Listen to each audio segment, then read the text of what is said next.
Very much, Phil. Bill?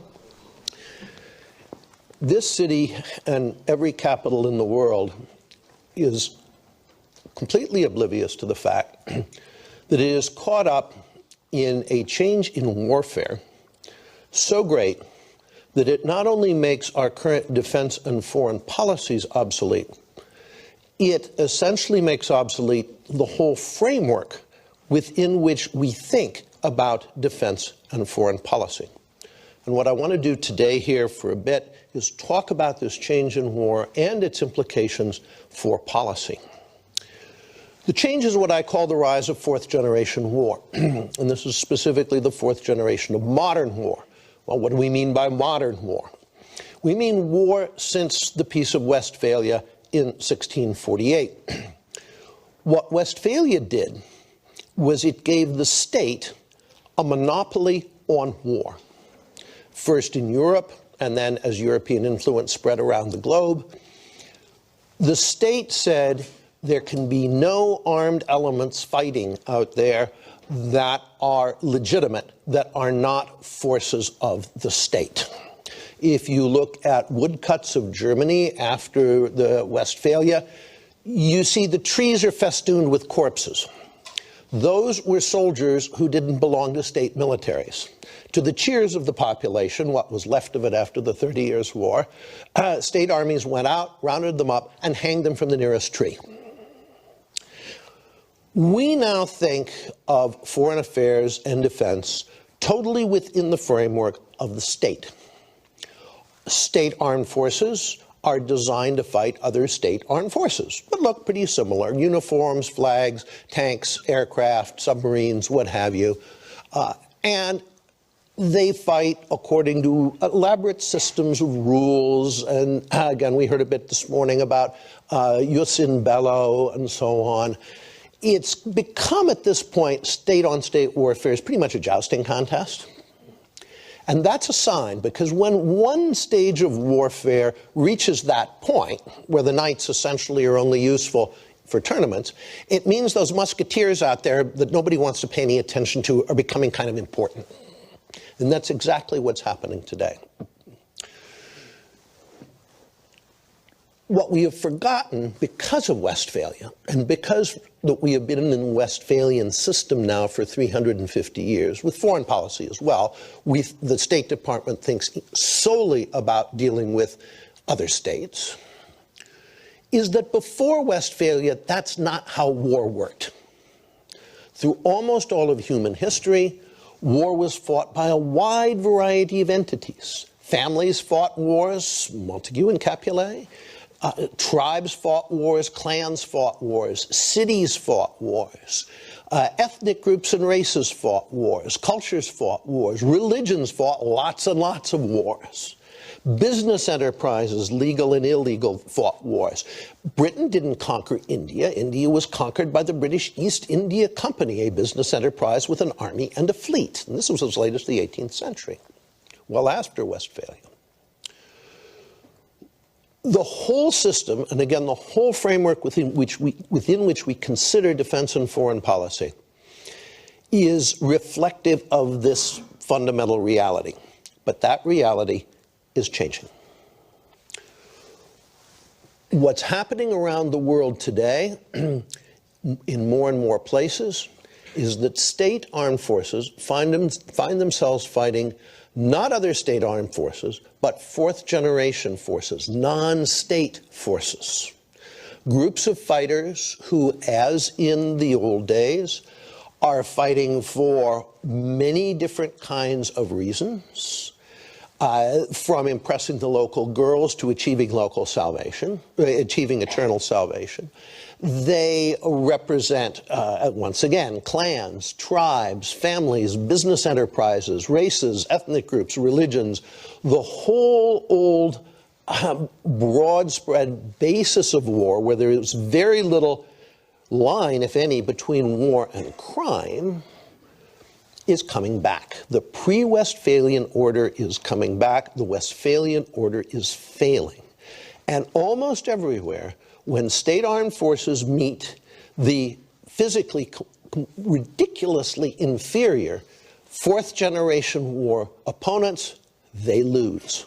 I talk a lot to Marine Corps audiences, and I tell them, you guys are at this point 0-4 against guys in bathrobes and flip-flops armed with rusty AKs, whose resources, if graphed on the same scale as our own, would not be visible. This should be telling you something. It is, by the way, within the Marine Corps, now up to the rank of colonel. But headquarters, the brass, they think about nothing but money. This is true of all of our services. Why is this happening? The fundamental reason is the state finds itself in an ever-deepening crisis of legitimacy. And this gets very much to what Phil was talking about with the deep state. The state has become, in more and more countries, including here, and of course the crisis of legitimacy, though it's universal, varies greatly in intensity. And it's not the same here as it is, say, in West Africa. But it's developing everywhere because the state has become the private hunting preserve of what I call the establishment. Again, very much the deep state you're talking about. Everybody knows the Washington establishment here, the two parties that are really one party, the establishment party. The Republican Democrat stuff, the elections, it's all just kabuki for the rubes out in flyover land. The one thing we can be certain of is that the next president will be a member of the establishment, and nothing will change. The public, as it's making very evident here and in Europe, is increasingly anxious for non-establishment alternatives. I can assure you it won't get them. In response to this establishment that has four basic characteristics, first, it can't make things work. If we look at our foreign and defense policy, it is one of serial failure. We go into a place in the Middle East, we wreck the state, destroy the state, no one can rebuild it, we end up fighting in a petri dish of fourth-generation war forces that we have created, we lose, and we go on to do the same thing again somewhere else. The establishment exempts itself from the consequences of its own failures. It wrecks the public schools, but its kids go to private schools. There's no security. The reason the state arose was to provide security for the people who live in much of the city of Washington, D.C., but the establishment lives in gated communities. Third, it cares only about remaining the establishment. What happens to the rest of the society is really of very little concern. Colonel John Boyd, the great American military theorist and reformer, said one of the most important questions everyone faces in life, usually early in life, is do you want to be something or do you want to do something? The establishment is made up almost entirely of people who want to be something. They want to be a member of the establishment, and they have spent decades kissing every ass in creation to get there. Well, they're not about to risk their membership in the establishment. I said to my old boss, Senator Gary Hart, over breakfast in Denver a few years ago, if you're a member of the establishment and you suggest more than 5 degrees rudder change in anything, you instantly cease to be a member of the establishment. And he said, I'm Exhibit A. And then in many countries, including here, including most of Western Europe, there's a fourth element. To be a member of the establishment, you must at least acquiesce to the state ideology. That ideology is what we commonly know as political correctness. It is, in fact, the cultural Marxism of the Frankfurt School. And that ideology's goal, from its initial conception, independently by Gramsci in Italy and Lukács in Hungary in 1919, has been the destruction of Western culture and the Christian religion. So you now have an establishment that cares only about itself, cannot be kicked out, cannot adjust, learn, or adapt, and has as its fundamental characteristic, it is at war with the whole heritage of the society and a majority, and the beliefs of a majority of its citizens. Now, is there any surprise at this point? We have a legitimacy crisis of the state. And so here, as elsewhere, what people are doing is they are transferring their primary loyalty away from the state, again, to all those other pre-Westphalian causes and loyalties for which people then fought and for which they're fighting again. It's happening here as it's happening all around the world. What does this mean for defense and foreign policy? Well, again, the discussion is almost irrelevant because the establishment will not and cannot change. Some countries in Europe actually have the option of voting the establishment out. They can vote for the National Front in France. They can vote for the Sweden Democrats in Sweden. They can vote for UK Independence Party. And guess what? They're doing so. The real Conservative Party just came in tops in the last election in Switzerland. One of its campaign posters showed 3 white sheep kicking a black sheep over the border. They weren't subtle about it. But we need to know ourselves, as intellectuals, as people interested in this, okay, what should we do to cope with this phenomenon? Well, obviously, the most important thing is reform at home so that we do create legal ways, practical political ways that the public can kick out the establishment and can actually elect a Trump or a Sanders or someone else who really would change things. In defense and foreign policy, almost all the money we're spending on defense, which is about $1 trillion a year, is complete waste. Why? Because A, these forces can't win fourth-generation wars, and the more high-tech stuff they get, the faster they're defeated. B, if we go to war against another state and we win, the other state disintegrates, and we have created yet another region dominated by fourth-generation forces, which will be a far worse problem for us than the state that we went to war against in the first place.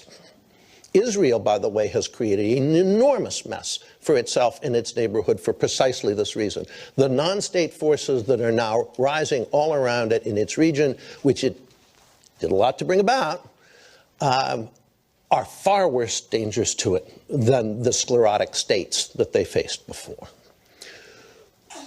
We need not to be preparing for wars with other states, but to be creating an alliance of all states against non-state forces. War between states is strategically obsolete. No matter what the outcome is, in the end, you lose. So why are we preparing at the cost of $1 trillion a year to fight those kinds of wars? Why are we funding $1 trillion a year for a military that can't and won't even think about fourth-generation warfare because all of its fancy big weapons projects are useless in it? We say we need the F-22 fighter in Afghanistan to shoot down Taliban flying carpets. What we need is an alliance of all states against non-state forces. And instead of our usual cats and dogs collection from the local SPCA of allies, Obama proclaiming, we stand with Romania, we stand with Slovakia, we stand with Ruritania and Graustark. There are only 2 countries out there that can make a real difference for us, that can do something for us instead of us only doing things for them. Those 2, obviously, are Russia and China. So what are we doing today? Our utmost to alienate both Russia and China. Nothing could better illustrate the complete obsolescence, the complete detachment from reality of the cloud cuckoo land, as the Germans say, of this city, than the fact that we are doing our best to get into very serious quarrels with the other 2 great powers, Russia and China. None of this will change until 2 things happen. First, the money runs out. Now, the good news here is the money already has run out. Both parties on the Hill are whistling through the graveyard by just borrowing and borrowing and borrowing. We borrow to finance the Democrats' spending programs. We borrow to finance the Republicans' tax cuts and, of course, their worship of the Pentagon. As Paul Ryan has said, we are going to have a debt crisis. And when that hits, and we can't borrow anymore, then the money flow is going to stop.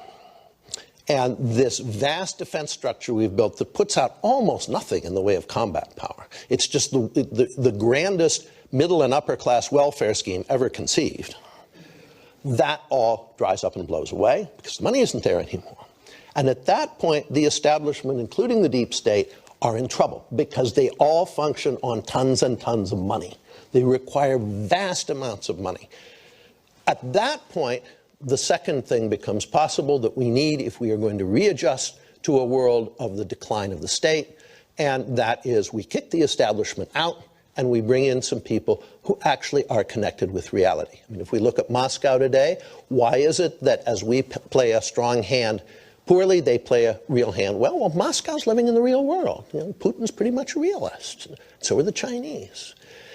At some point, we either have to kick the establishment out and reestablish policies that are based on reality, or when the establishment goes, it will take the state itself with it here. Thanks, Bill.